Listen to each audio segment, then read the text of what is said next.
힘들고 어려운 일이 많지만 우리와 늘 함께 하시는 주님을 더 분명하게 바라보시고 그분이 세상보다 더 크신 것을 정말 믿으시기를 바랍니다. 우리에게 세상보다 크신 예수님이 함께 계심을 믿게 하시려고 하나님이 우리에게 성령을 보내주셨습니다. 성령에 대해서 많은 성도들이 가진 관심 중에 하나가 은사입니다. 성령 그러면 은사를 생각합니다. 28절부터 나오는 여러 은사 중에 특별히 예언의 은사라든지 기적을 행하는 은사, 병을 고치는 은사, 방언의 은사, 이런 은사들을 성도들이 사모하고 갈망합니다. 저도 그랬었습니다. 이유는 그런 은사를 체험하면 하나님이 정말 살아계시다는 게 분명하게 더 알게 될 것 같았고, 신앙의 어떤 방황이 끝나고 그리고 제가 사역하는 일에 더 놀라운 능력이 나타나게 될 것이라 그런 생각을 했었기 때문에 그렇습니다. 실제로 많은 성도들이 내가 좀 더 믿음을 분명하게 가질 수 있기 위하여 어떤 은사 체험도 하나님이 허락하시면 좋겠는데 그런 사모함이 있습니다. 이 성령의 은사는 우리에게 대단히 유익한 것입니다. 에베소서 4장 12절에 이렇게 말씀했습니다. 성도를 온전하게 하여 봉사의 일을 하게 하며 그리스도의 몸을 세우려 하심이라. 하나님이 우리에게 은사를 주시는 이유는 우리를 온전한 믿음이 되게 하고, 그리고 우리가 봉사하는 일도 할 능력이 있고, 또 교회의 공동체가 바로 세워지는 일을 위하여 은사를 주시는 겁니다. 저는 여러분 모두가 다 이 성령의 은사가 풍성해지기를, 정말 성령의 은사가 더 강해지기를 진심으로 축복합니다. 그래서 여러분의 신앙에 활기가 생기고 확신이 생기고 하나님을 위해서 더 많은 일을 할 수 있게 되기를 원합니다. 그런데 이 은사가 이렇게 귀하지만 또 그 은사로 인해서 교회가 여러 가지 시험도 생길 수 있다는 사실을 알아야 합니다. 고린도 교회가 그 대표적인 경우입니다. 고린도 교회는 대단히 은사가 많았습니다. 그런데 그것 때문에 고린도 교회는 굉장한 분열과 시험을 겪었습니다. 우리 한국 교회도 고린도 교회와 참 비슷합니다. 성령의 은사가 대단히 강한 교회고, 또 그것 때문에 한국 교회가 많이 어지러워졌고 이단도 많이 생겼습니다. 이유는 성령과 은사에 대해서 정확하게 잘 알지 못한 상태에서 그냥 큰 능력만 사모했기 때문에 그렇습니다. 그래서 사도 바울이 고린도 교회 교인들에게 여러분이 성령의 은사에 대해서 모르기를 원하지 않습니다. 그러면서 이제 고린도전서 12장을 쓰고 있는 겁니다. 1절에 보면 신령한 은사들에 대하여 여러분이 모르고 지내기를 나는 바라지 않습니다. 오늘 설교의 가장 중요한 포인트입니다. 여러분들이 다 성령의 은사가 강하기를 원합니다. 그러기 위해서 여러분이 이 성령의 은사에 대해서 모르시면 안 됩니다. 사도 바울이 가장 먼저 말씀하는 것은 모든 성도들 안에는 예수 그리스도께서 마음에 임하신 것처럼 성령이 계시다는 겁니다. 3절 말씀에 이렇게 말씀합니다. 그러므로 나는 여러분에게 알려드립니다. 하나님의 영으로 말하는 사람은 아무도 예수는 저주를 받아라 하고 말할 수 없고, 또 성령을 힘입지 않고서는 아무도 예수는 주님이시다 하고 말할 수 없습니다. 여러분 모두 안에 성령이 계십니다. 그래서 나타나는 증거가 예수님을 주님이라고 고백하게 되는 겁니다. 여러분 예수님을 믿으십니까? 그러면 예수님을 만나는 보셨습니까? 예수님의 음성을 들어는 보셨습니까? 아니 보지도 못하고 듣지도 못했는데 어떻게 예수님을 믿는다고 말씀합니까? 성경을 보고 믿지요. 물론 틀린 말 아닙니다. 그러나 성경을 읽는다고 다 예수님을 믿는 사람입니까? 그렇지 않은 사람도 있습니다. 우리가 예수님을 믿게 되는 일은 전적으로 우리 안에 오신 성령의 역사 때문에 그렇습니다. 성령께서 우리가 들은 복음, 우리가 읽고 또 듣고 배운 성경 말씀이 진리라고 믿어지게 해주시니까 우리가 예수님을 믿게 된 겁니다. 그러니 우리는 정말 놀라운 사람입니다. 성령 하나님께서 우리 안에 와 계신 겁니다. 여러분이 이 사실을 정말 분명하게 알아야 합니다. 우리는 흔히 방언을 좀 체험했으면 좋겠어요. 기적이 나타나는 그런 은사를 좀 받았으면 좋겠어요. 여러분, 그렇지만 방언을 하게 하시고 기적을 일으키시는 바로 그 성령께서 여러분 안에 계신 겁니다. 기적이 큽니까? 성령이 큽니까? 방언이 큽니까? 성령이 큽니까? 훨씬 더 크신 성령께서, 모든 은사 그 자체이신 성령께서 지금 죄 안에, 여러분 안에 계시잖아요. 누가 방언하면 야, 부럽다. 누가 정말 기적의 은사를 행하면 깜짝 놀라기도 합니다. 그런데 자기 안에 성령이 계신 것에 대해서는 전혀 무감각한, 이게 해결이 돼야 하는 겁니다. 여러분, 이게 해결되지 않으면 계속 은사 문제로 혼란에 빠지게 됩니다. 많은 그리스도인들이 자기는 특별한 은사를 받은 게 없다고 그렇게 말을 합니다. 그런 경우가 없습니다. 성령이 자기 안에 계신데 어떻게 은사가 없을 수 있습니까? 모든 은사 그 자체이신 성령께서 내 안에 계신데 무지해서 그런 것, 잘 알지 못하니까 자기는 성령의 은사를 받은 게 없다고 말을 하는 거죠. 4절부터 6절에 보면 은사를 섬기는 일이라고 말했습니다. 은사를 능력이라고 생각하니까 자꾸 혼란에 빠지는 겁니다. 은사는 우리가 예수를 제대로 믿게 하려고, 그리고 다른 불신자에게 복음을 전하게 하려고, 그리고 교회 공동체를 세우려고 성령께서 우리를 통해 나타내시는 능력이거든요. 그런데 이 모든 것이 다 섬기는 일입니다. 4절에서 6절에 보면 은사는 여러 가지지만 그것을 주시는 분은 같은 성령이십니다. 섬기는 일은 여러 가지지만 섬김을 받으시는 분은 같은 주님이십니다. 일의 성과는 여러 가지지만 모든 사람에게서 모든 일을 하시는 분은 같은 하나님이십니다.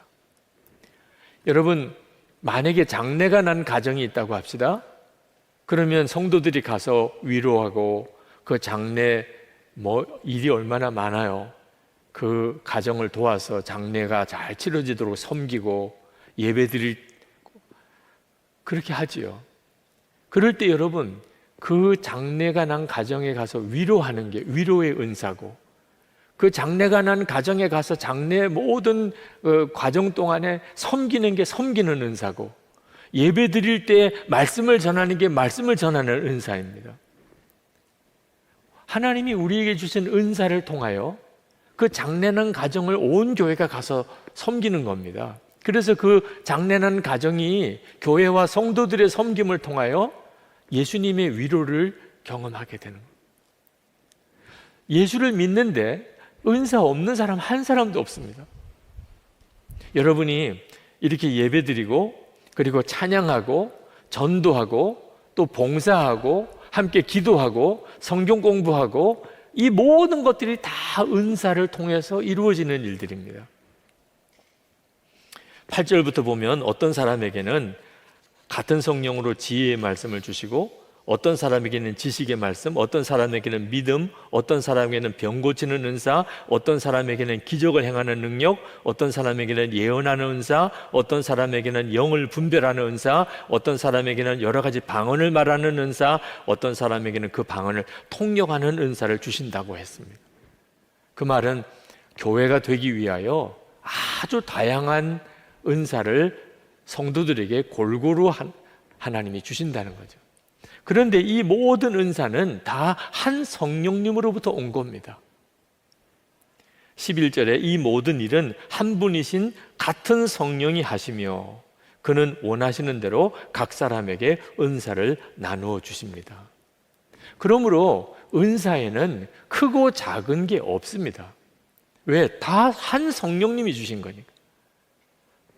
큰 은사라고 생각되는 경우, 예를 들면 예언의 은사라든지 병 고치는 은사라든지 이런 기적을 행하는 은사는 큰 은사 같이 보이죠. 그분도 성령님이시고 위로하는 은사, 섬기는 은사, 그것도 다 한 성령님이십니다. 그러니까 어떤 게 크고 작은 게 어디 있겠습니까? 귀하고 천한 게 어디 있겠습니까? 우리 몸을 비유하셨는데 교회가 예수님의 몸이죠. 그 몸을 이루는 여러 지체가 있습니다. 그게 은사입니다. 아니, 머리는 귀하고 발가락은 천합니까? 한 몸인데 말입니다. 그와 똑같이 은사에는 귀하고 천하고 크고 작은 게 없습니다. 다 성령님을 드러내는 것입니다. 무엇보다 중요한 분별 기준은 교회 공동체를 세우는 역할을 하느냐 하는 겁니다. 이것이 정말 성령의 은사인가 아닌가는 교회 공동체를 세우는가 하는 것을 보고 압니다. 7절에 각 사람에게 성령을 나타내 주시는 것은 공동 이익을 위한 것입니다. 사람이 가지고 있는 능력으로 일하는 경우도 있고 성령의 은사로 일하는 경우가 있는데 결과는 성령의 은사로 일하는 것은 항상 공동체를 세웁니다. 사람의 능력 가지고 봉사할 수 있지요. 근데 결과는 언제나 시기, 질투, 다툼, 분열, 누가 잘났고 못났고 그런 평가로 나뉩니다. 여러분, 은사를 가지고 자랑하고 교만하고 시기 질투하고 비교하고 더 큰 은사, 더 좋은 은사를 받으려고 하고 교회가 그것 때문에 서로 분열되고 갈라지면 성령의 은사가 아닙니다. 악한 영이 역사한 겁니다. 정말 성령님께서 역사하셨다면 분열되는 교회를 하나 되게 만드는 일을 합니다. 마음에 안 드는 교인 품어주고 사랑하게 하는 게 성령의 은사입니다. 다른 교회, 우리와는 전혀 상관이 없는 교회, 이상하게 그 교회를 위하여 섬기고 돕고자 하는 마음, 다 성령님의 역사입니다. 25절부터 27절에 보면 그래서 몸에 분열이 생기지 않게 하시고 지체들이 서로 같이 걱정하게 하셨습니다. 한 지체가 고통을 당하면 모든 지체가 함께 고통을 당합니다. 한 지체가 영광을 받으면 모든 지체가 함께 기뻐합니다. 여러분은 그리스도의 몸이요 따로따로는 지체들입니다. 사도 바울이 고린도 교인들에게 정말 알기를 원한다는 게 이 내용입니다. 그걸 모르니까 은사 가지고 서로 비교하고 은사 가지고 서로 내가 큰 은사다 자랑하고 교만하고 또 은사 때문에 서로 갈라지는 일이 벌어지는 거예요. 28절에 보면 사도나 예언자나 교사나 기적을 행하는 사람이나 병 고치는 은사를 받은 사람이나 남을 도와주는 사람이나 관리하는 사람이나 여러 가지 방언으로 말하는 사람이나 다 성령을 통하여 하나님의 몸된 교회를 섬기라고 보낸 하나님의 일꾼들입니다. 하나님의 일꾼일 뿐이에요. 하나님의 일꾼도 존중하긴 해야죠. 그렇지만 중요한 것은 일꾼보다도 주인이 더 중요하다는 것입니다. 이걸 모르니까 은사자를 추종하는 사람이 생기는 거예요. 하나님의 일꾼일 뿐인데 그 일꾼을 추종하는 거예요. 실제로 역사하시는 성령님을 바라보지 못하니까. 여러분, 은사자가 성령의 역사로 어떤 은사를 행했다고 합시다. 뭐 병든 자를 고치기도 하고 기적을 행하고 예언도 하고 했다고 합시다. 그런데 그 안에 역사하시는 성령님은 지금 내 안에도 역사하십니다. 그러니 굳이 사람을 쫓아다닐 이유가 뭐가 있습니까? 쫓아다니면 성령님을 쫓아가야죠. 지금도 설교 시간입니다. 그러나 설교하게 하시는 분은 성령님이십니다. 여러분은 설교자인 저를 바라볼 게 아니고 지금 이 시간에 역사하시는 성령님을 바라봐야 되고 그 성령님은 지금 여러분 안에 계십니다. 그래서 여러분에게 은혜가 되고 안 되고의 역사를 이루시는 겁니다. 하나님으로부터 오신 은혜를 알게 하려 하심이라. 우리가 세상의 영을 받지 않고 하나님께로 온 영을 받았으니 고린도전서 2장 12절에 그렇게 말씀하신 겁니다. 이미 여러분 안에 성령님이 역사하고 계십니다. 빌립보서 2장 12절에 빌립보서 2장 13절에 이렇게 말씀했습니다. 너희 안에서 행하시는 이는 하나님이시니 자기의 기쁘신 뜻을 위하여 너희에게 소원을 두고 행하게 하시나니. 그러니 여러분이 교회를 섬기는 일이 그냥 되는 일이 아닙니다. 여러분 오늘 교회 오시면서 여러분은 성령님의 역사를 다 보셨습니다. 여러분 교회 처음 들어오실 때 안내위원을 보셨죠? 그 안내위원들은 내가 교회를 섬겨야 되겠다. 그래서 다 서 있는 겁니다. 월급 받고 서 계신 분이 아닙니다. 그분 안에 역사하시는 성령님이 계시니까 지금 여러분 예배 드릴 때 여러분 예배를 도와주시는 거예요. 여러분 찬양, 오늘 교회 오셔서 찬양을 인도하는 찬양 인도자를 보셨는데 그분 안에 찬양하도록 역사하시는 분은 성령이십니다. 그러니 찬양 인도자를 보면 우리는 성령님을 본 거예요. 여러분 처음 오신 분 오늘 예배 끝나고 새가족부에 가셔서 교회 등록을 안내 받으시게 됩니다. 여러분을 도와주시려고 새가족 위원들이 기다리고 있는데 그분들 안에 성령님이 그 일을 하도록, 그래서 처음 교회 오는 사람을 도우라고 하셔서 그 일을 하시는 거예요. 그러니 새가족 부원을 보면서 성령님을 보는 거예요. 지금 이 설교를 들으시면서 여러분은 설교하게 하시는 성령님을 보고 계신 거예요. 그러니 이게 얼마나 놀라운 일입니까? 도대체 하나님 어디 계신가요? 하나님 지금 우리가 보고 있잖아요. 이 어려운 때에 주님만 믿고 사는 게 힘들다, 말도 안 되는 거예요. 우리가 지금 오늘 이렇게 와서 예배 드리는 것 자체가 성령님의 역사잖아요.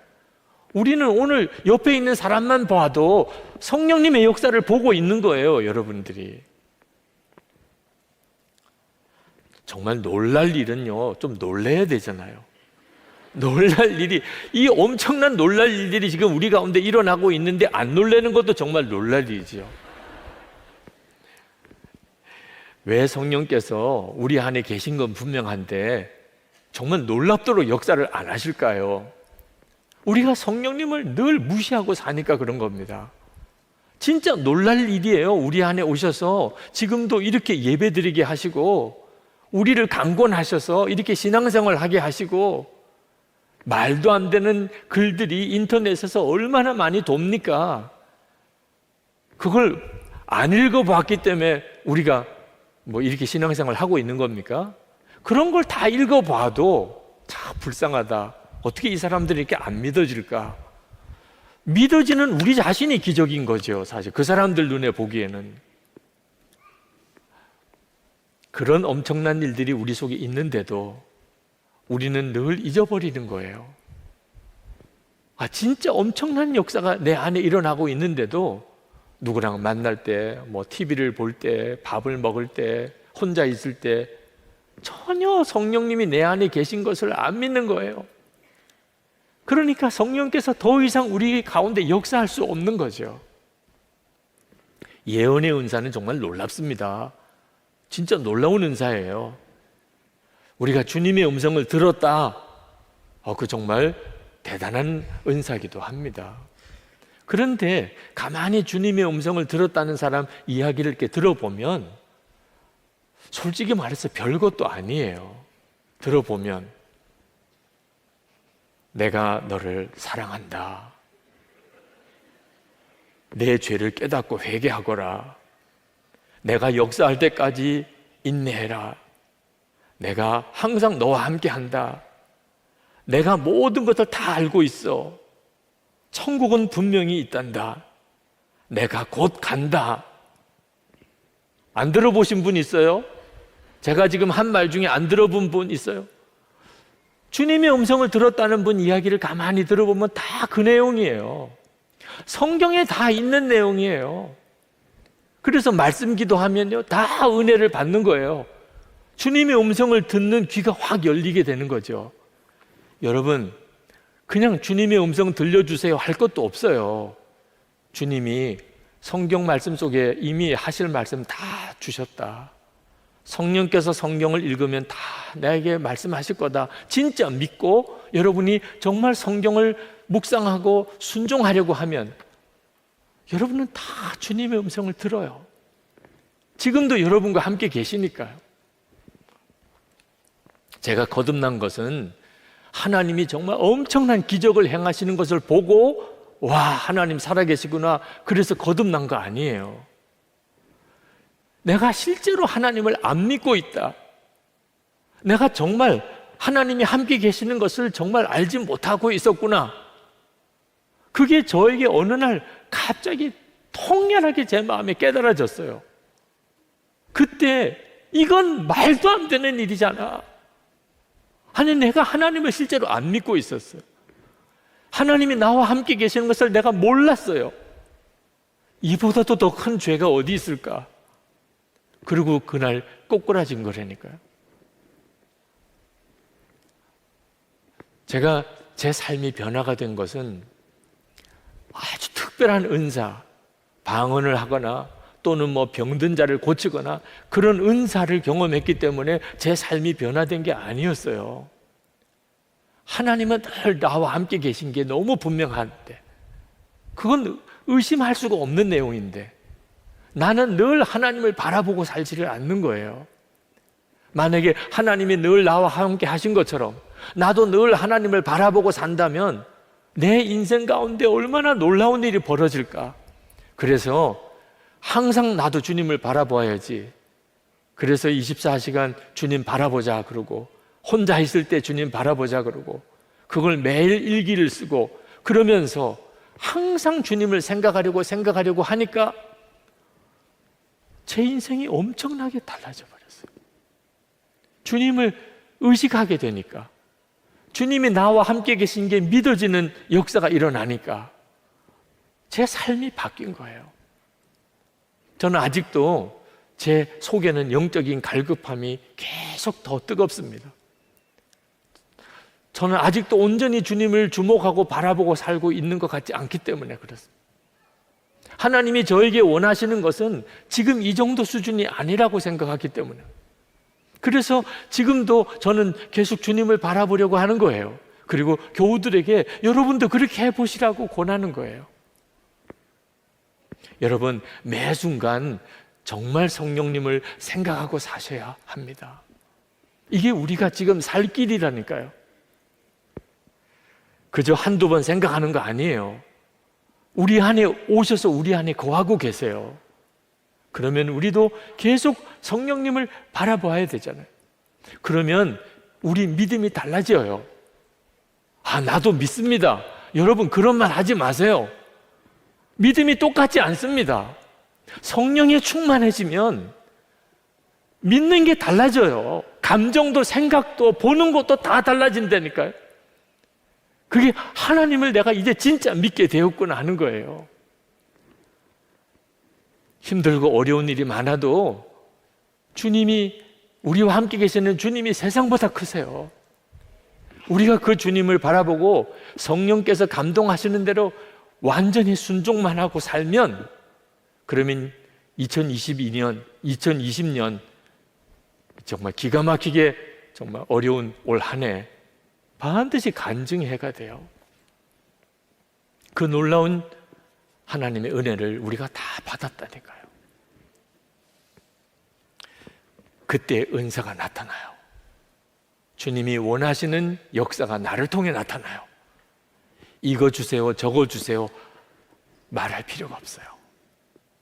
무슨 기적을 행하는 은사를 주세요 하나님께 구할 필요도 없어요. 주님이 아세요.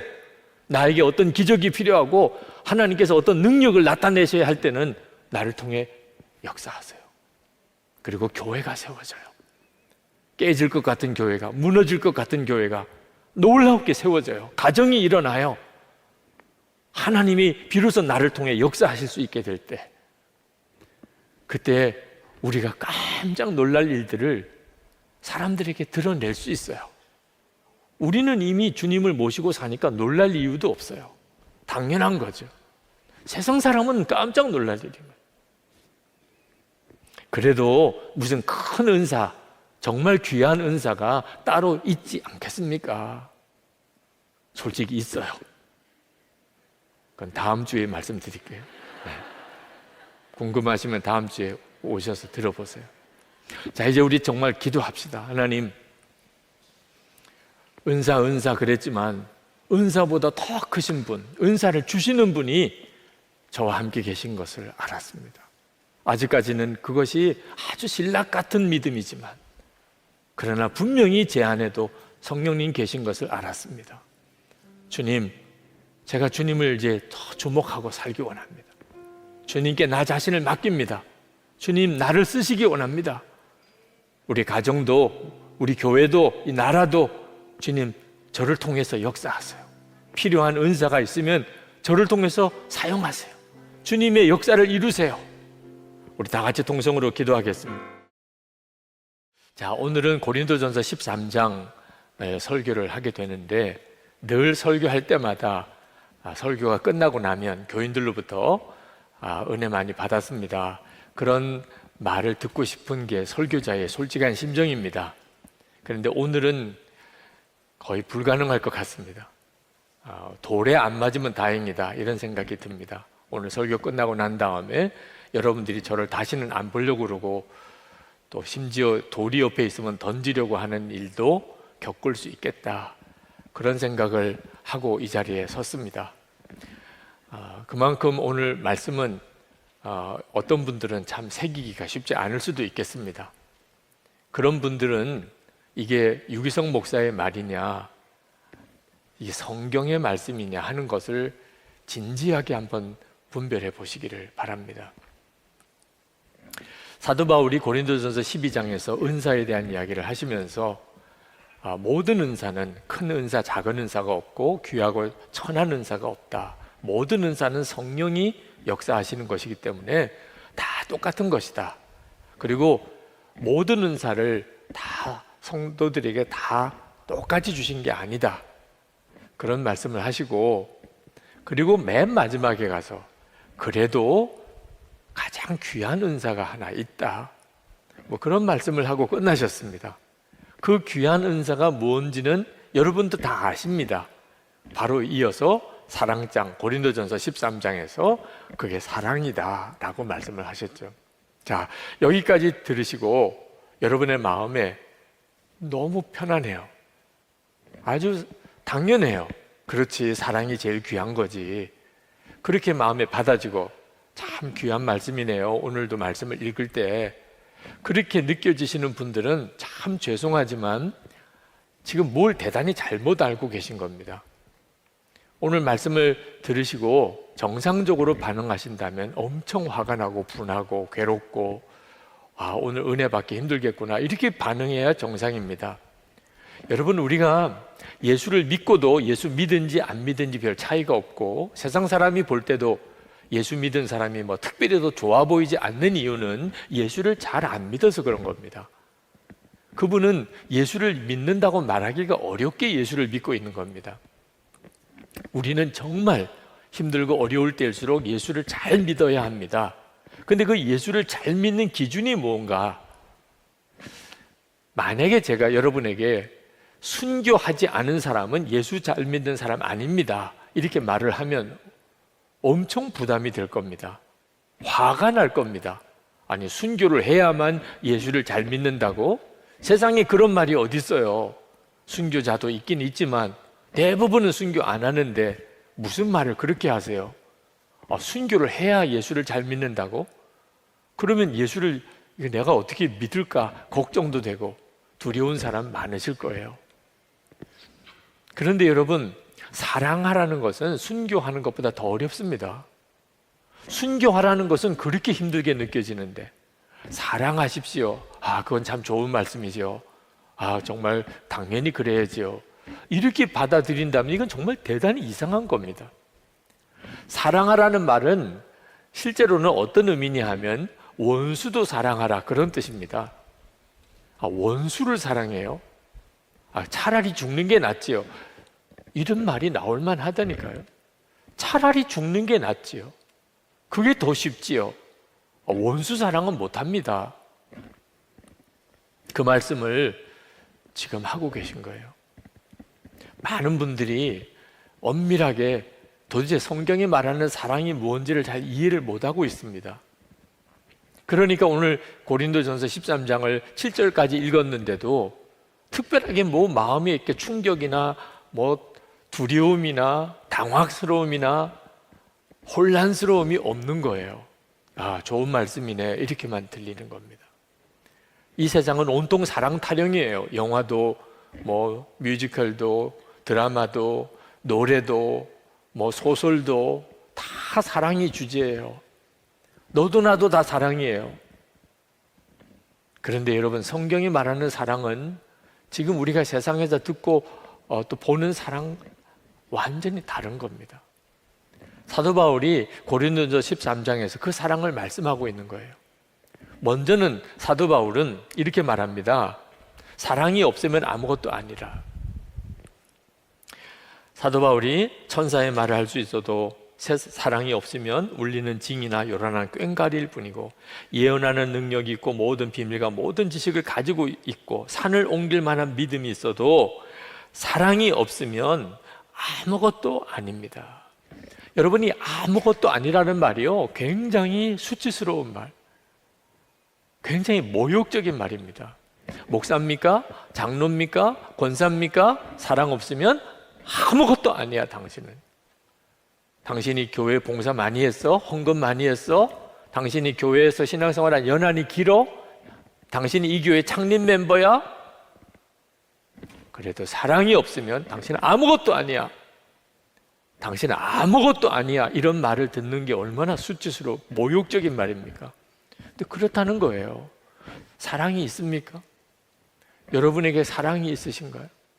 사랑이 없으면 지금 여러분의 직책, 직분, 여러분이 그동안에 신앙생활 했던 일, 섬겼던 일, 아무것도, 하나님 앞에 갔을 때 너 아무것도 아니다. 그 말은 진짜 무서운 말이죠. 3절에 보면 내 몸을 넘겨줄지라도 사랑이 없으면, 이런 표현을 씁니다. 아니, 목숨을 바쳤는데, 내 생명을 주었는데 사랑이 없을 수 있나요? 그게 성경이 말하는 거예요. 영국 빅토리아 여왕 때, 그때 앨리스라는 공주가 있었는데 4살 된 아들이 악성 디프테리아 전염병에 감염이 되었습니다.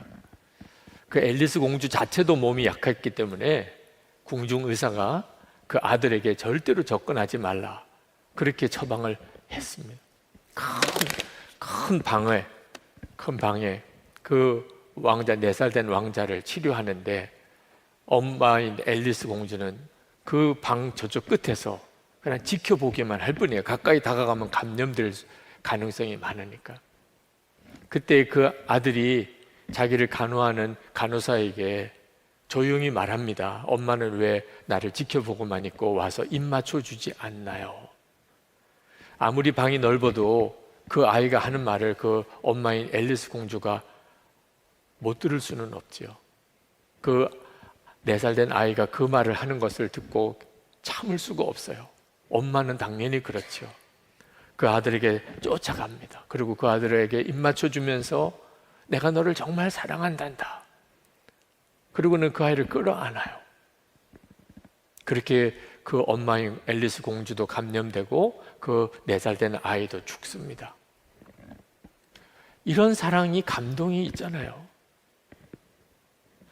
사랑하는 가족을 위해서 죽고, 사랑하는 조국을 위해서 죽고, 내가 가지고 있는 어떤 이념을 위해서도 죽는 사람이 있잖아요. 그런 일이 우리 주변에 있잖아요. 그런 일이 어떻게 감동이 없다고 할 수 있겠어요? 그런데 성경은 그래도 그것도 아직 사랑이 아닐 수 있다는 거예요. 어떤 경우가 그렇죠? 내가 사랑하는 사람을 위해서 내 목숨을 주는 그것은 감동일 수는 있지만 여전히 자기 이기적인 본능에 뿌리를 둔 것일 수 있다는 거예요. 그래서 예수님께서 이렇게 말씀하셨어요. 마태복음 5장 46절에서 너희가 너희를 사랑하는 자를 사랑하면 무슨 상이 있으리요? 세리도 이같이 하지 아니하느냐. 사랑하는 사람을 위해서 사랑할 수 있어요. 사랑하는 사람을 위해서 죽을 수도 있어요. 그런데 무슨 상이 있겠느냐. 사랑하는 사람을 위해서 죽었는데 그게 무슨 상이. 세리도 그래.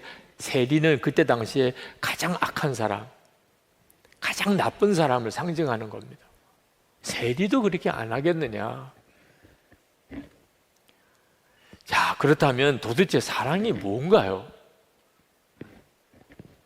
4절부터 7절까지 말씀합니다. 사랑은 오래 참고 친절합니다. 사랑은 시기하지 않으며 뽐내지 않으며 교만하지 않습니다.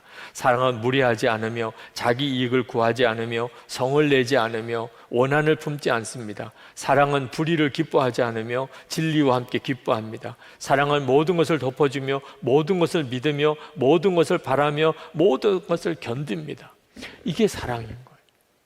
이 사랑이 없으면 그는 구원받은 사람이 아니라, 여러분, 이런 사랑이 가능이나 합니까? 아무리 부모가 자식을 사랑한다고 해도 이렇게까지 사랑할 수 있겠습니까? 그러나 이런 사랑이 있어요. 십자가의 사랑입니다. 예수님께서 우리를 위해서 십자가에 달려 죽으신 것이 그게 사랑이잖아요. 그런데 그 사랑은 마음에 드는 사람, 선하게 산 사람, 착하게 산 사람, 하나님 뜻대로 산 사람을 위해 죽으신 게 아니고 원수 같은 지옥에 갈 수밖에 없는 자, 그를 위하여 당신이 십자가에 대신 죽으셨어요. 그게 사랑, 성경이 말하는 사랑입니다. 살인자도 사랑한다, 창녀도 사랑한다, 세상 사람 다 버린, 여러분이 상상할 수 있는 가장 나쁜 사람, 그 사람도 주님은 사랑하셔서 십자가에 대신 죽으셨어요. 이것이 성경이 말하는 사랑의 기준이에요. 그런데 사랑의 기준만 말씀하신 게 아닙니다. 야, 사랑의 수준이 높은 거구나, 그렇게만 말씀한 게 아니에요. 우리 보고 너도 그렇게 살라는 거예요. 너도 그렇게 살으라. 예수님께서 요한복음 13장 34절 35절에 새 계명을 너희에게 주노니 서로 사랑하라. 내가 너희를 사랑한 것 같이 너희도 서로 사랑하라. 너희가 서로 사랑하면 이로써 모든 사람이 너희가 내 제자인 줄 알리라. 여러분, 예수님처럼 사랑하지 않으면 그러면 예수님의 제자가 아닙니다. 사랑의 기준은요, 예수님이 사랑하신 것처럼이에요. 만약에 우리가 예수님이 사랑하신 것처럼 사랑하지 않는다면 우리는 주님과 상관이 없는 자예요. 우리는 우리 나름대로 다 사랑은 합니다. 남편이 아내를 사랑하라, 그래서 남편에게 물어보면 다 사랑한대요, 아내를. 아내는 그런 말을 들으면 정말 미칠 것 같이 힘들어해요. 이유는요, 다 남편이 자기 식대로 사랑하니까. 이 사람은 이 사람대로, 저 사람은 저 사람대로, 100사람이면 100사람 사랑이 다 달라요. 이런 사랑을 말하는 게 아니에요. 성경이 우리에게 사랑하라는 말은 기준이 하나예요. 예수님처럼이에요. 예수님이 지옥에 갈 죄인을 위하여 대신 십자가에서 피 흘려 죽으신 것처럼 그렇게 사랑하라는 거예요. 아프리카 대륙을 변화시킨 선교사라고 일컬어지는 리빙스턴, 그의 전기 작가가 리빙스턴의 전기를 쓰려고 아프리카의 각 부족들을 찾아다닙니다. 리빙스턴에 대한 어떤 일화나 이야기를 정리하려고. 그래서 물었어요. 당신이 리빙스턴에게서 들은 가장 기억에 남는 설교가 무엇인가요? 어느 부족 추장이 대답을 했습니다. 리빙스턴이 우리에게 무슨 설교를 했는지는 제가 솔직히 기억이 잘 안 납니다. 그러나 기억이 나는 것은 하나 있는데 그가 진정으로 우리를 사랑했다는 것입니다. 여러분, 이것이 우리가 가족들에게서 들어야 될 말이고 우리 이웃에게서 들어야 될 말이에요. 그 사람이 무슨 말을 했는지는 정확히 잘 기억은 안 나지만 한 가지 분명한 것은 그 사람은 진짜 우리를 사랑했다는 것입니다. 여러분의 가족들, 자녀들, 부모, 형제들이 여러분을 보고 그렇게 이야기를 해요. 여러분의 직장 동료들, 이웃 사람들이 여러분을 보고 그렇게 이야기를 해야 하는 거예요. 그런데 어떻게 예수를 믿는다고 다 그렇게 살 수 있나요? 그렇게 사는 사람도 있을 수 있겠지만 리빙스턴 같이, 손영원 목사님 같이 그런 사람도 있다고 듣기는 했는데 모든 그리스도인이 다 그래야 된다는 거는 그건 좀 너무 심하지 않나요? 그렇지 않습니다. 왜냐하면 사랑은 예수 그리스도 그분을 말하는 것이기 때문에 우리가 진짜 예수님을 믿었는지 안 믿었는지가 여기서 갈라지는 거예요. 이 4절에서 7절까지 사랑을 예수님이라고 바꾸어 우리가 한번 읽어봅시다. 예수님은 오래 참고 친절합니다. 예수님은 시기하지 않으며 뽐내지 않으며 교만하지 않습니다.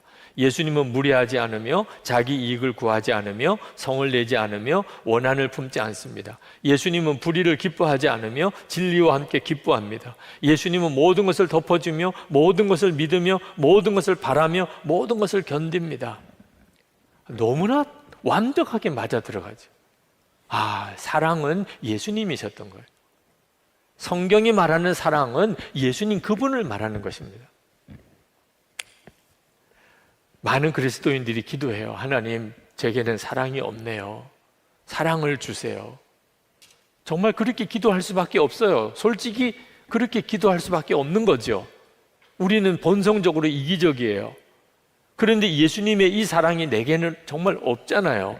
그러니까 하나님, 저 사랑이 없어요. 사랑을 주세요. 그렇게 기도해야 맞지요. 그러나 또 한편 그 기도는 문제가 있는 기도예요. 왜 사랑이 없나요? 우리가 예수님을 영접했잖아요. 예수님을 영접했으니까 예수 믿는 사람 아닙니까? 예수님 그분이 사랑이신데, 주님은 포도나무고 우리는 가지고, 우리가 주님 안에 있고 주님이 우리 안에 계신 것이 예수 믿는 건데 어떻게 사랑이 없다고 말하나요? 우리에게 사랑이 없다면 우리는 예수님과 상관이 없는 사람이죠. 로마서 5장 5절에 소망이 우리를 부끄럽게 하지 아니함은 우리에게 주신 성령으로 말미암아 하나님의 사랑이 우리 마음에 부은 바 됨이니, 하나님의 사랑이 우리에게 부은 바 되었기 때문에 우리가 예수를 믿는 거잖아요. 우리 안에 계신 예수님 그분이 사랑이라니까. 여러분, 은사는 모든 성도에게 다 같은 은사를 주신 게 아닙니다.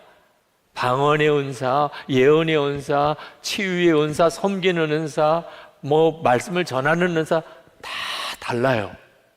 어떤 은사가 없으면 그 사람 구원 못 받았다 이렇게 말할 수가 없어요.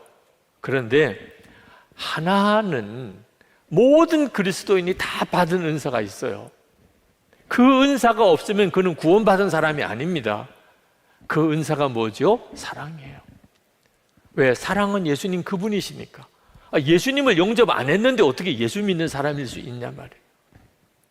그러니 우리가 사랑이 없어서 사랑을 안 하는 게 아닙니다. 예수님을 믿었다면 우리 안에 십자가의 그 사랑을 다 가지고 있는 거예요. 그래서 우리가 진짜 예수님을 이제는 제대로 믿어야 한다는 겁니다. 우리가 사랑하려고 기도하고 노력하고 금식하고 훈련 받으라는 게 아니에요. 우리가 할 일은 예수를 잘 믿는 거예요.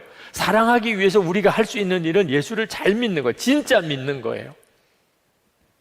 갈라디아서 2장 20절 하반절에 보면 이제 내가 육체 가운데 사는 것은 나를 사랑하사 나를 위하여 자기 몸을 버리신 하나님의 아들을 믿음으로 사는 것이라.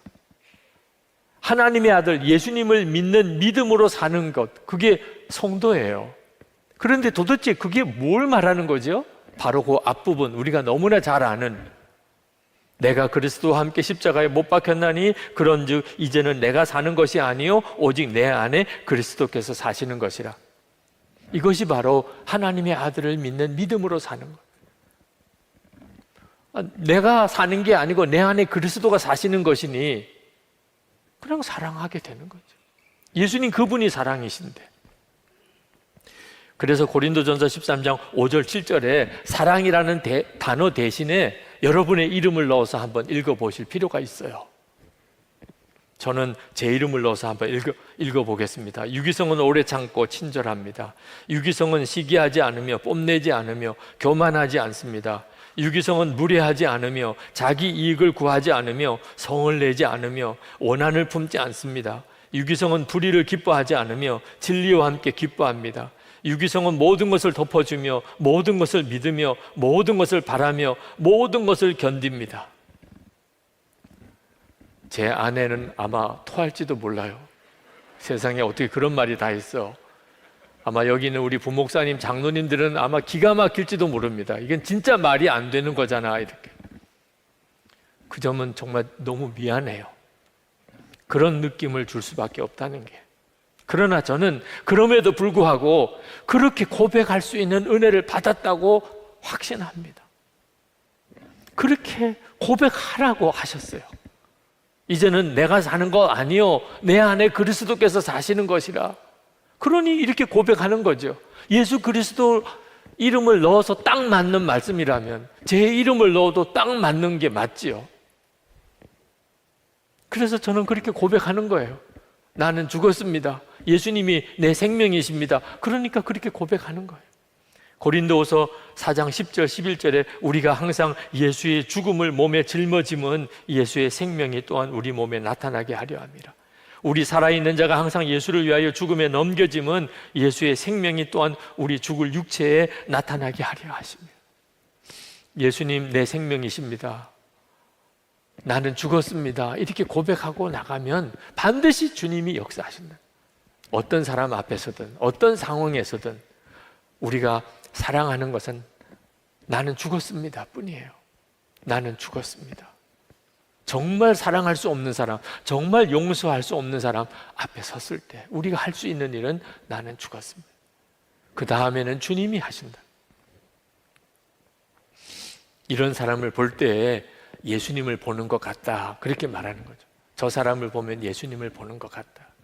우리가 가족들을 위해서 해줄 수 있는 최고의 섬김, 그게 바로 예수 잘 믿는 거예요. 나는 죽었습니다. 예수님이 내 생명이십니다. 그러면 온 가족들이 가장 행복해요. 우리가 전도를 잘하는 비결이 이거 하나뿐이에요. 나는 죽었습니다. 예수님 내 생명이십니다. 그렇게 살면 다른 사람들이 다 예수님을 보는 것 같아요. 예수님을 만난 것 같다니까요. 그들이 복음을 받아들이게 돼요. 우리가 교인들을 섬기고 교회를 섬길 수 있는 비밀은 그거 하나밖에 없어요. 예수 잘 믿는 거예요, 진짜. 예수님 내 생명이시니까. 그러니까 내게서 사랑이 흘러가는, 예수님의 사랑이. 여러분, 사랑의 기준은 십자가에 달리신 예수님이에요. 두 아들 죽인 그 원수 같은 공산당 청년을 양자를 삼아버린 손양원 목사님, 그게 바로 우리의 기준이에요. 그런데 왜 우리는 예수님처럼 못 삽니까? 손양원 목사처럼 못 삼는 겁니까? 우리 안에 그런 사랑을 살게 해달라고 갈망이 없어서 그런 거예요. 저는 방언 받게 해달라고 막 조르는 교인들도 많이 봤어요. 방언이라는 걸 한번 해보고 싶어요. 얼마나 마음에 갈망이 있으면 그러겠어요. 예수 믿고 정말 해결받고 싶은 문제들 많이 있습니다. 어떤 사람은 정말 몸이 치유되기를 원하고, 어떤 사람은 진짜 복이라는 걸 좀 받아보고 싶고, 예수 믿고 정말 해결받고 싶은 소원과 갈망들이 사람마다 다 있습니다. 그런데 예수님처럼 사랑하게 해달라고, 이런 갈망을 가진 분은 좀처럼 찾아보기 힘들어요. 아무것도 필요 없어요. 저는 그냥 예수님처럼 사랑하고 싶어요. 그런 사랑을 저에게 주세요. 하나님 다 가져가셔도 좋아요. 제게 그런 사랑을 주세요. 이런 기도를 좀처럼 요청을 못 받아요. 모르시는 거죠. 진짜 귀한 걸 모르시는 거예요. 사도 바울이 고린도 교인들에게 그렇게 안타깝게 말씀하는, 진짜 귀한 게 뭔 줄 아느냐? 그게 바로 이 예수님의 사랑이에요. 사실 원수도 사랑하라, 오직 사랑만 하며 살라, 70번씩 7번이라도 용서하라, 이 말씀은 우리를 부담스럽게 하려고 주신 말씀이 아닙니다. 우리를 위하여 주신 거예요. 여러분, 사랑이 안 되고 용서가 안 되는 경우가 있다면 이유는 하나예요. 여러분이 그런 사랑을 못 받은 거예요. 여러분이 진짜 십자가의 주님의 사랑을 정말 아직도 모르니까 사랑이 안 된다는, 용서가 안 된다는 거예요. 그러니까 여러분 심령도 성경의 말씀처럼 온전한 평강, 기쁨이 없는 거예요. 예수를 믿어도 골치는 여전히 아프고, 스트레스는 쌓이고, 사람들 관계는 깨어지고, 가정은 엉망이고, 사는 게 사는 것 같지 않고. 예수를 믿어도 그런 게 아닙니다. 아직도 진짜 예수를 못 믿고 있는 거예요. 사랑은 여러분에게 필요한 거예요. 원수도 사랑하는 그 사랑, 아직도 여러분이 진짜 누리고 있지 못하니까 내게서 흘러가지 못하는 거예요. 고린도 교회에 엄청난 은혜 받았고 엄청난 은사를 받았어요. 그런데도 그렇게 서로 싸우고 교만하고 자랑하고 교회는 갈라지고 사도 바울이 그냥 속이 타는 거예요. 어쩌면 그렇게 모르냐. 여러분, 선한목자교회에 하나님의 많은 은혜를 받았어요. 그래서 지금 여기까지 왔어요. 그런데 여러분, 우리가 뭘 잘나서 그런 거 아닙니다. 절대로 교만할 수 없어요. 자랑할 수 없어요. 우리는 너무 못됐고 자격도 없었고 정말 부족하고, 그런데 하나님이 웬 까닭인지 은혜를 엄청 부어주셨어요. 그래서 여기까지 온 것뿐이에요. 다른 교회를 볼 때 우리 절대 자랑할 거 없어요. 우리는 그냥 은혜 많이 받은 것뿐이에요. 그러니 우리는 그냥 은혜를 부어줄 것밖에 없어요. 그냥 또 주고 또 주고 또 주는 거, 우리가 그렇게 받았으니까. 이거 깨닫지 못하면 그러면 계속 판단하게 돼요. 당신은 이래서 못하고 당신은 저래서 문제가 많고. 고린도 교회 교인들이 정말 필요한 것은 그 원수도 사랑하는 사랑이 자기들을 위해 필요한 거라는 것을 몰랐던 거예요. 이걸 깨닫고 눈이 뜨이고 나면, 그러면 우리 자신이 하나님의 사랑을 누릴 뿐만 아니고 그 사랑이 내게서 계속 흘러가게 돼요. 가정에서도 일터에서도, 교회는 말할 것도 없고. 여러분, 정말 예수님을 믿는 사람입니까? 정말 구원 받으셨나요? 오늘 정말 하나님께 기도하시기 바랍니다. 하나님, 제게 그 십자가의 은혜와 예수님의 사랑이 필요합니다. 저는 그동안 그 사랑을 받았다고 생각했는데 이게 흘러가지를 않네요. 맨 마음에 안 드는 사람, 용서 못할 사람, 나 괴롭힌다고 생각하는 사람, 그런 사람들 밖에는 없다고 생각이 돼요. 하나님, 저 자신이 지금 현재 하나님의 은혜와 사랑을 누리고 있지 못합니다. 주님, 그 예수님의 사랑의 은사를 제게 주세요. 저에게 그 사랑이 흘러가게 하세요. 넘치게 흘러가게 하세요. 그래서 그 사랑으로 나도 살고 가족도 살고 교회도 살고 이 나라가 살게 해 주옵소서. 우리 다 같이 통성으로 기도하겠습니다. 자, 오늘은 고린도전서 13장 사랑장 설교 두 번째 마지막 설교입니다. 너무나 유명한 장이고 사실 설교할 내용은 참 많이 있습니다만 설교 준비하기는 굉장히 힘들었습니다. 왜냐하면 결론이 너무 뻔합니다. 사랑이 제일이다. 사랑만 하며 살자. 설교 안 들어도 여러분들도 다 잘 아실 내용이죠. 그래서 설교하기가 더 힘들었습니다. 설교하는 저나 설교를 들으시는 여러분들이나 오늘 이 설교를 들었다고 정말 사랑만 하며 사는 사람으로 변화될 것인가? 그랬으면 벌써 됐죠. 그죠? 벌써 사랑에 대한 설교를 수도 없이 들었는데 변화될 거라면 벌써 됐죠. 변화되지 않는 설교를 또 해야 되나, 그런 마음의 무거움이 있었습니다. 실제로 우리의 본성은 굉장히 악합니다. 누구나 다 근본은 이기적이고 자기중심이고 사랑받는 건 좋은데 사랑하는 거는 싫고 시기 질투가 너무 많습니다. 용서는 어지간히 안 되고 사랑하는 것은 정말 힘들고 원수 사랑은 말도 안 되는 일이죠. 그러니까 사랑에 대한 설교를 듣고 은혜를 받고 감동을 받더라도 그때뿐이지 곧 지나고 나면 다시 그 본성으로 돌아와 버리고 마는 겁니다. 자, 이런 형편에 있는데 또 사랑에 대한 설교를 한다는 일이 너무 마음이 무거웠습니다. 그렇지만 하나님의 말씀의 능력을 성경은 또 증거하고 있습니다. 에스겔서를 보면 마른 뼈만 가득한 골짜기에 그 마른 뼈를 향하여 하나님의 말씀을 대언합니다. 내가 생기를 너희 안에 불어넣으리니 너희가 다 살아나리라. 하나님의 말씀을 그 마른 뼈들을 향하여 선포했더니 그들이 군대가 되어 일어났다고 했습니다.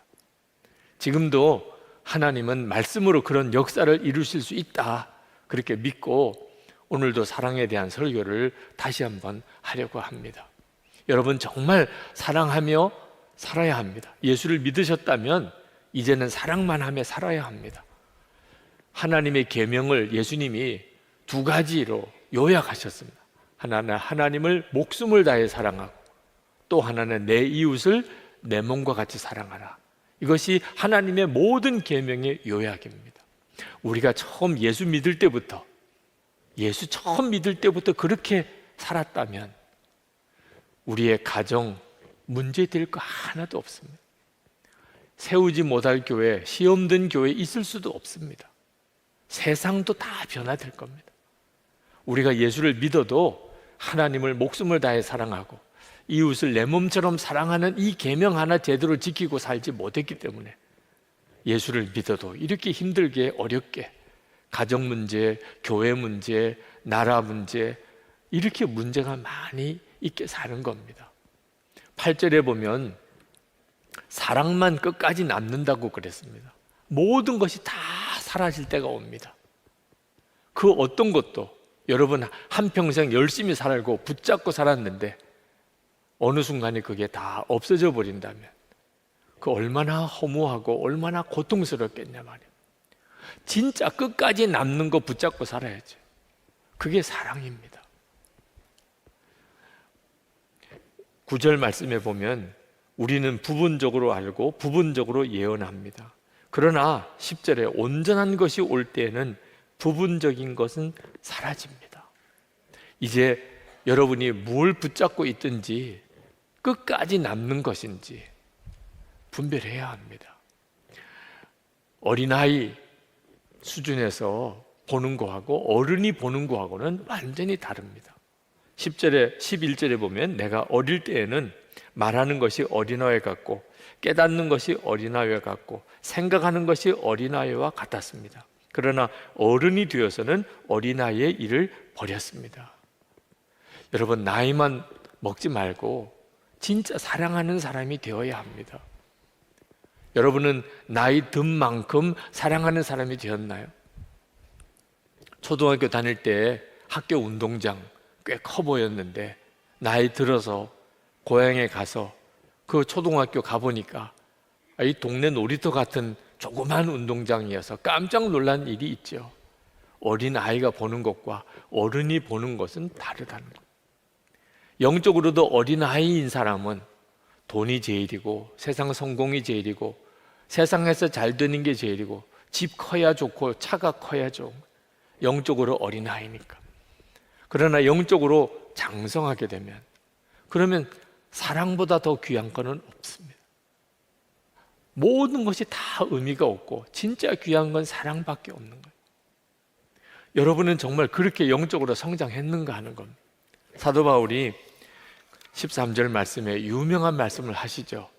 믿음, 소망, 사랑 이 세 가지는 항상 있을 것인데 그 가운데 으뜸은 사랑입니다. 여러분, 무슨 일이 있어도 여러분 안에 믿음, 소망, 사랑 세 가지는 항상 있어야 됩니다. 이건 절대 잊으시면 안 됩니다. 예수님 때문에 나는 모든 죄 사함 받았다, 나는 하나님의 자녀다, 이 믿음이 있어야 구원받은 사람. 세상이 전부가 아니다. 하나님의 나라가 있다. 예수님은 반드시 재림에 오시고 이 땅에 하나님의 나라가 이루어진다. 이 소망이 있어야 구원받은 사람. 그런데 믿음, 소망, 사랑 항상 있어야 하지만 으뜸은 사랑이라고 했는데 무슨 뜻인가? 믿음이 있다고 해도 사랑이 없으면 그 믿음은 거짓이라. 소망이 있다고 해도 사랑이 없으면 그 소망은 가짜라는 것. 여러분, 우리가 진짜 믿음이 있으면 그러면 사랑하게 됩니다. 다윗이 여호와는 나의 목자시니 내게 부족함이 없으리로다, 그렇게 고백했습니다. 다윗은 진짜 하나님을 믿었습니다. 하나님이 함께 계시고 자기 목자가 되시는 걸 믿었습니다. 그랬더니 가진 게 있냐 없냐 상관이 없었습니다. 부족함이 없었어요. 이런 믿음을 가지고 있었기 때문에 사울 왕이 자기를 죽이려고 13년 동안이나 쫓아다녔는데 그는 복수하지 않았습니다. 죽일 수 있는 기회가 2번이나 왔습니다. 그런데 다윗은 하나님이 기름 부은 종인데 내가 죽일 수는 없다. 그 사울을 살려주었습니다. 그러면 그 다음엔 또 쫓아와서 자기를 죽이려고 하는데도 다윗은 여전히 개인적으로 사울을 손대지 않았습니다. 하나님을 진짜 믿으니까 사랑할 수 있는 힘이 나오는 겁니다. 여러분, 주님 앞에 갈 날을 눈이 열리고 나면 미워하고 싸울 사람 없습니다. 주님 앞에 선다고 생각할 때 가장 마음에 걸리는 것은 용서 못한 것, 사랑 못하고 산 것뿐입니다. 소망의 눈이 뜨인 사람은 사랑하고 살 수밖에 없습니다. 여러분, 죽기 전에 반드시 가까운 사람, 가족이나 교인들이나 주변에 있는 사람에게 꼭 5마디는 하고 죽어야 됩니다. 용서해 주세요. 나를 용서해 주세요. 나도 당신을 용서합니다. 그동안 너무 감사했습니다. 사랑합니다. 안녕히 계세요. 이 5마디는 꼭 하고 죽어도 죽어야 됩니다. 그 말을 못하고 죽었다면 그러면 그는 아무리 열심히 살아도 정말 저주 같은 삶, 정말 비참한 삶, 아쉬운 삶을 살고 만 겁니다. 여러분, 언제 죽을 날이 올지 알고 나면 준비할 수도 있겠죠. 그러나 대부분의 사람들은 자기가 죽을 날을 모릅니다. 그래서 후회를 남기고 사는 거예요. 사랑하는 사람, 가까운 사람, 가족들에게 용서해 주세요. 나도 당신 용서합니다. 감사했어요. 사랑합니다. 안녕히 계세요. 이 5마디 못하고 그렇게 인생을 끝나고 주님 앞에 가버리는 거예요. 주님 앞에 갔을 때 가장 두려운 게 바로 사랑하는 가족조차, 가까운 교우들을조차 용서받지도 못했고 용서하지도 못했고 감사하지도 사랑하지도 못하고 주님 앞에 덜컥 가버린 거예요. 어떻게 하면 후회 안 남고 살 수 있는 거죠? 사랑이 제일이다. 언제나 사랑이 제일이지. 그렇게 생각하고 산 사람만이 수시로 용서합니다. 용서해 주세요. 감사합니다. 사랑합니다. 말하고 살 수 있는 거예요. 여러분, 우리가 사랑하고 용서하고 살아야 하는데 가장 힘든 게 바로 이 사랑만 하며 사는 겁니다. 이게 우리에게 있어서 오늘 숙제예요. 과연 정말 사랑만 하며 살 수 있을까? 여러분, 공부가 안 되는 아이에게 공부를 잘하고 싶어요. 그런데 공부가 안 되는 거예요. 그 아이에게 공부해라 그러면 그건 그 아이 죽이는 거죠. 아주 술에 인이 바뀌어서 알코올 중독이 된 사람에게 술 마시지 말라 그러면 그 사람을 더 사지로 몰아가는 겁니다. 자기도 술 안 마시고 싶은데 그냥 어느 순간에 마시고 있는 거죠. 도박에 중독이 된 사람에게 도박하지 말라, 아무 도움이 안 됩니다. 여러분, 사랑하라는 것도 꼭 이렇게 받아들이는 분들이 있습니다. 사랑이 안 되는데 어떻게? 용서가 안 되고 사랑이 안 되는데 사랑하라는 말, 사랑하라는 설교가 스트레스만 되는 거예요. 하나님은 우리에게 행복하게 살게 하려고, 진짜 복되게 살게 하려고 사랑만 하라고 그렇게 말씀하셨는데 우리는 그 설교가 오히려 부담이 되는 거예요. 그런 설교 들으면 짜증이 나는 거예요. 안 되는데 어떡하냐. 근데 여러분, 믿음을 이제는 바꾸셔야 돼요. 하나님이 진짜 안 될 것을 하라고 하셨을까요? 그러면 하나님 잘못이죠. 안 되는 것을 하라고 하셨다면 하나님 잘못이죠. 되니까 하라고 하신 거 아니겠어요?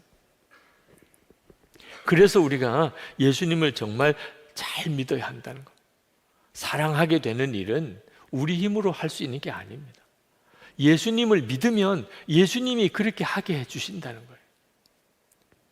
12절 말씀을 봅시다. 지금은 우리가 거울로 영상을 보듯이 희미하게 보지만은 그때에는 얼굴과 얼굴을 마주하여 볼 것입니다.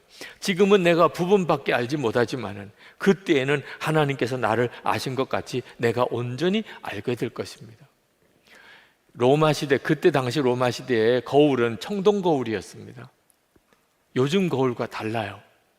우리가 보아도 윤곽이 다 제대로 나오지 않고 희미하게 볼 뿐입니다. 우리는 예수님을 눈으로 볼 수 없어요. 그러니까 예수님을 지금은 희미하게 보는 거죠. 그러나 언젠가는 예수님을 분명히 볼 날이 옵니다. 예수님을 분명히 볼 날이 오게 된 그때는 사랑하라 말라 할 것도 없어요. 주님을 바라보는 눈이 뜨이고 나면 그냥 사랑하게 되는 거예요. 문제는 이렇게 희미하게 예수님을 알 때, 분명히 우리 가운데 계신 건 알겠는데 바라봐지지는 않는 이런 때에 우리가 사랑하는 게 힘들어지는 거죠. 그렇지만 예수님을 희미하게 바라보는 것도 사람마다 천차만별이에요. 똑같지가 않습니다. 어떤 사람은 분명히 예수님을 눈으로 보는 건 아닌데 함께 계신 게 진짜 믿어지는 사람이 있고, 어떤 사람은 진짜 예수님을 완전히 잊어버리고 사는 거예요. 이렇게 주일에 교회는 나와서 예배는 드리는데 예배 드리는 이 시간에도 예수님은 전혀 의식이 안 되는 사람. 천차만별입니다. 예수님을 희미하게 바라보는 것도. 여러분, 우리가 예수님을 진짜 제대로 믿어야 된다는 이유는 눈에 보이지 않으시지만 보이는 분처럼 바라보아지도록 항상 주님을 의식하고 사는 거예요. 주님을 의식하는 것이 점점 더 깊어지면 사랑이 달라집니다. 사람마다 사랑하는 게 달라지는 이유는 예수님을 의식하는 게 달라지기 때문에 그렇습니다. 우리는 어떤 사람을 사랑하라 그러면 그 사람이 사랑스러운가 사랑스럽지 않은가부터 따집니다. 사랑할 만한 가치가 있나 없나를 따집니다. 그 사람은 사랑할 만한 사람이 못 돼요. 그러나 성경은 말입니다, 그 사람이 어떤 사람인지를 묻지 않고 우리 안에 사랑이 있는지를 묻는 거예요. 우리 안에 사랑이 있으면 어떤 사람도 사랑합니다. 여러분, 하나님의 사랑이시니까 우리 모두를 위해서 독생자를 주시지 않았나요? 예수님 당신이 사랑이시니까 우리 같은 자 지옥에서 건지시려고 당신이 십자가에 죽으셨잖아요. 그러니까 사랑이 있는 사람은 누구든지 사랑할 수 있어요. 내 안에 사랑이 없으니까 이 사람은 사랑할 만하다, 저 사람은 사랑이 안 된다, 이런 식으로 이야기를 하는 겁니다. 도대체 예수님을 믿는 게 뭡니까? 예수님을 영접한 거잖아요. 그러니 사랑 그 자체이신 예수님이 내 안에 오셨으니 우리가 사랑하게 된다는 거예요. 예수님께서 우리의 마음을 바꾸십니다. 우리 안에 정말 오셨기 때문에. 에스겔서 36장 26절에 보면 새 마음을 너에게 주되 너희 육신에서 굳은 마음을 제거하고 부드러운 마음을 줄 것이며, 예수를 믿는 사람은 마음이 뒤집어집니다. 굳은 마음 없어지고 부드러운 마음이 생겨요. 그래서 사랑을 하게 되는 거예요. 여러분, 오늘 이 설교를 사랑에 대해서 그저 또 한 번 설교 듣는다 이렇게 생각하지 말게 되기를 바랍니다. 사랑에 대한 설교 이제 마지막 듣는 거예요. 이제는 진짜 사랑하게 됐냐 안 됐냐 그것만 남는 것. 여러분이 이런 마음으로 오늘 이 말씀을 붙잡으셔야 돼요. 사랑하게 되면 그는 진짜 예수 믿고 구원받은 사람. 이렇게 사랑에 대한 설교를 들어도 사랑이 안 되면 그는 예수 믿는 것도 아닙니다. 예수님을 믿는데 사랑은 안 된다, 그런 말 없습니다. 예수님을 제대로 안 믿으니까 사랑이 안 되는 거예요. 한 번은 해외 집회 갔다가 어느 권사님 한 분이 그렇게 집에 하루라도 좀 묵으시라고 권해서 그 권사님 댁에 가서 하루를 묵었어요. 참 집이 좋더라고요.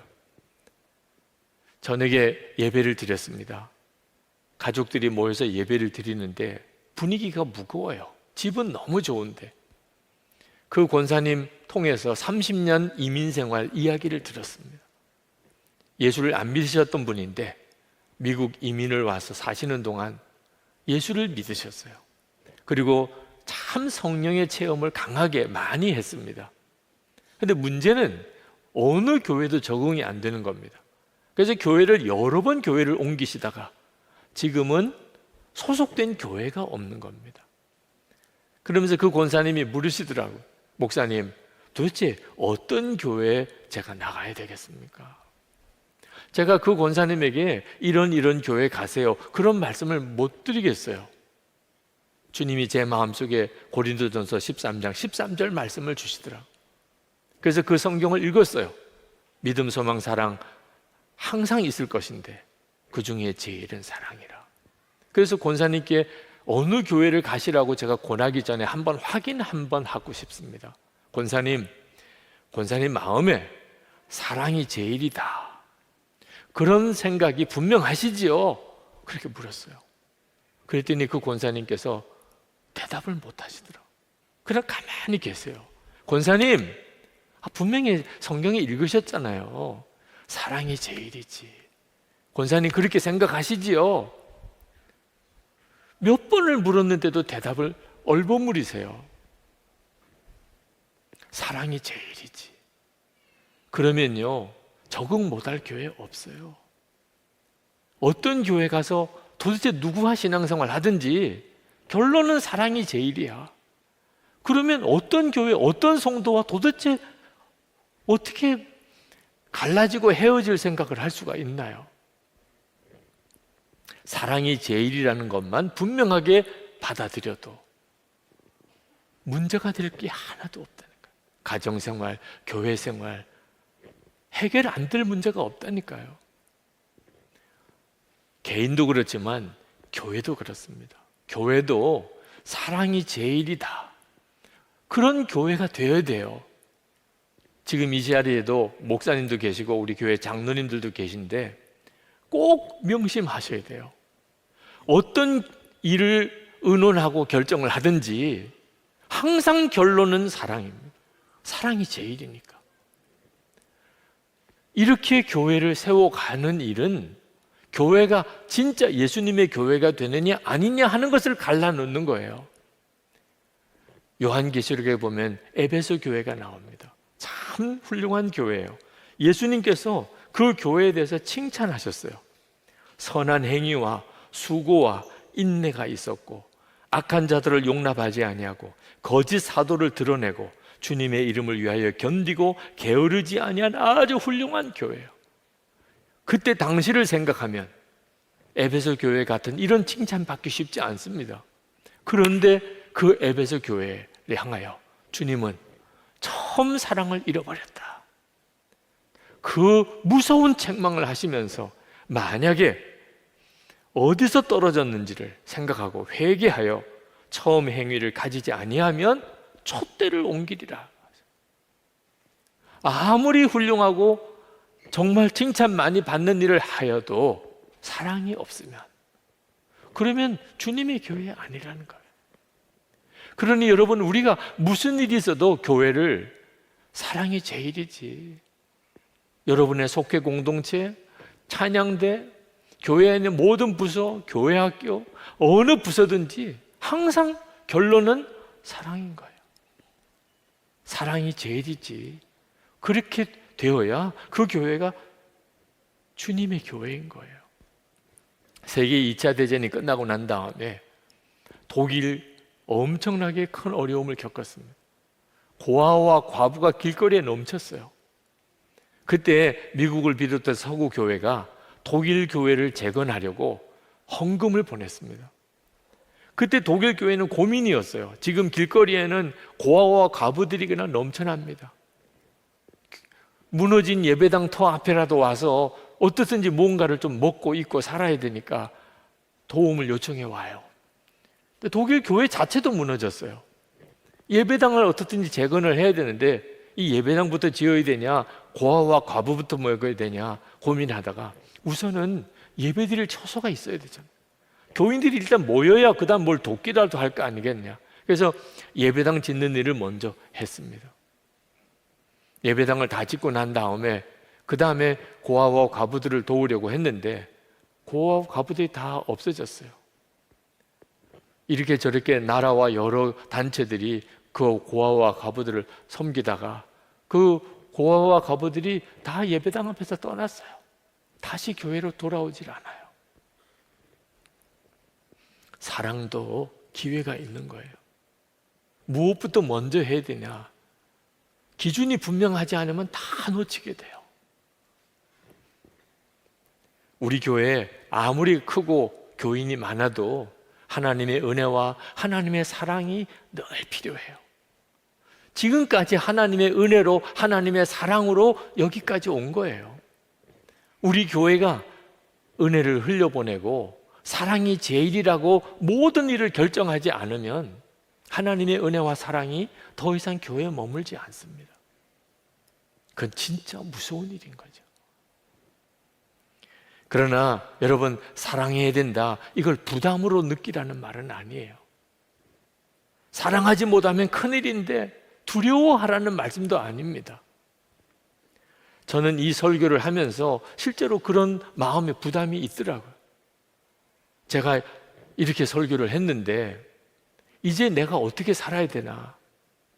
하나님, 차라리 오늘 이 설교 끝내고 그냥 의학하고 죽으면 얼마나 좋습니까? 얼마나 깔끔해요. 그죠? 아유, 자기가 설교해놓고 자기도 사랑을 못하네. 이런 부담 없잖아요. 설교 딱 잘하고 그리고 주님 앞에 가면 그러면 뭐 갈등도 없을 거고 그것 때문에 뭐 비난받을 일도 없지 않겠어요? 근데 주님, 어제 기도하는데 사랑만 하며 사는 게 너는 얼마나 큰 복인지 모르냐? 사랑만 하며 사는 그 삶을 하루라도 살 수 있다는 게 너 얼마나 큰 애인지 모르냐? 그 말씀을 깨우쳐 주셨어요. 제 마음과 생각이 확 바뀌어버렸어요. 사랑만 하며 산다, 원수도 사랑한다, 그건요 정말 말할 수 없는 복이라니까요. 올해로 만 100세가 되시는 김형석 교수님, 그분이 어떤 기자가 질문을 했습니다. 100세의 인생을 사셨는데 어느 순간이 가장 행복했습니까? 그때 김형석 교수님이 이렇게 대답을 했답니다. 오래 살아보니까 사람들과 더불어 살던 때가 행복했던 것 같습니다. 다른 사람의 짐을 대신 져 주었던 일, 사랑이 있는 고생, 그게 진짜 행복하더라고요. 100세를 살고 난 다음에 돌아보니까 고생했냐 안 했냐가 중요한 게 아니고 사랑이 있는 고생은 행복이더라고요. 다른 사람의 짐을 짊어진 게 그게 행복이더라고요. 사랑만 하며 사는 거, 사랑이 제일이라고 결론 짓고 사는 거 절대 무거운 짐 아닙니다. 그건 진짜 말할 수 없이 복된 일이에요. 정말 영원히 남는 거예요. 마지막에 우리를 그렇게 기쁘게 해줄 수 있는 일, 그건 그것밖에 없어요. 사랑만 하며 살았던 일. 누구도 늦지 않았어요. 더 귀한 건요, 누구도 그렇게 살 수 있다는 거예요. 특별한 사람만 그렇게 사는 게 아니고 예수만 믿으면 누구나 다 사랑만 하며 살 수 있다는 거예요. 우리가 할 일은 예수님께서 진짜 내 마음에 임하셨다는 그거 하나만 분명하게 믿는 거예요. 사랑은 예수님이세요. 그 예수님이 내 마음에 임하셨다, 그 사실을 믿음으로 취하는 거예요. 예수님이 여러분 안에 계시고 안 계시고는 전적으로 여러분의 믿음에 달려 있는 거예요. 그 다음에 예수님의 그 엄청난 사랑을 여러분이 다 경험하게 되는 거예요. 에베소서 3장 17절 19절까지 말씀입니다. 믿음으로 말미암아 그리스도께서 너희 마음에 계시게 하시옵고, 예수님이 우리 안에 계시고 안 계시고는 전적으로 믿음으로 되는 거예요. 그런데 그렇게 믿음으로 예수님이 우리 마음에 계시면 어떤 일이 일어나는가 하는 거예요. 너희가 사랑 가운데서 뿌리가 박히고 터가 굳어져서 능히 모든 성도와 함께 지식에 넘치는 그리스도의 사랑을 알고 그 너비와 길이와 높이와 깊이가 어떠함을 깨달아 하나님의 모든 충만하신 것으로 너에게 충만하게 하시기를 구하노라. 아니, 이걸 못해요 도대체? 예수님이 내 마음에 거하시고 계시다, 이 사실만 분명하게 믿으라.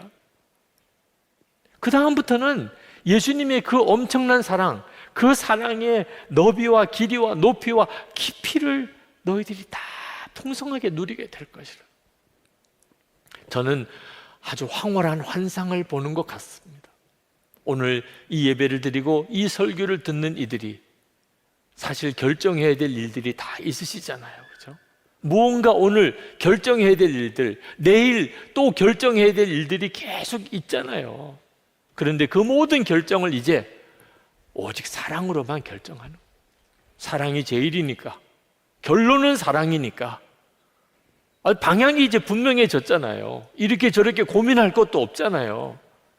그렇게 되어지는 것을 생각하니까 너무너무 황홀한 거예요. 이거는 엄청난 일인 거죠.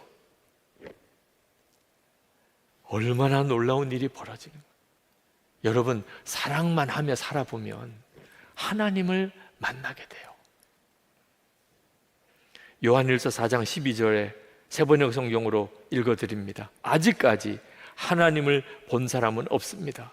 그러나 우리가 서로 사랑한다면 하나님께서는 우리 안에 계시고 또 하나님의 사랑이 우리 안에서 이미 완성되어 있는 것입니다.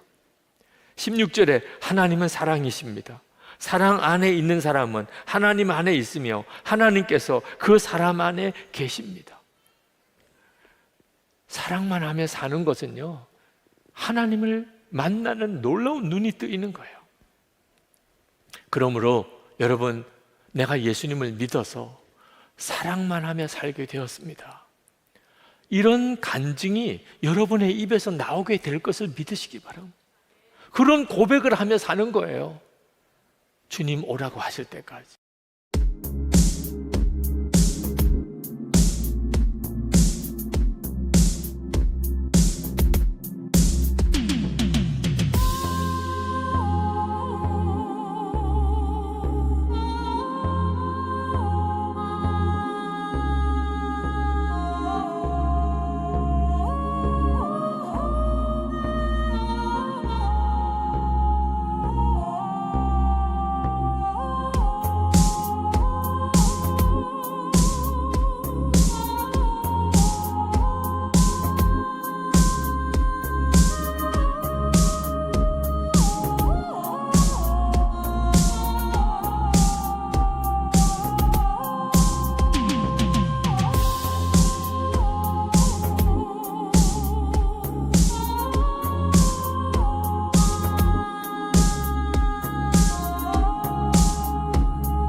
이 땅에 그렇게 부흥이 오는 겁니다. 하나님의 나라가 이렇게 임하게 되는 거예요. 사랑 그 자체이신 예수님께서 여러분 안에 계신 것을 진짜 믿고, 그리고 사랑이신 그 예수님을 정말 바라보면서 사랑만 하며 사는 여러분 되기를 축복합니다. 우리 기도합시다. 주님, 제가 정말 주님을 믿습니다.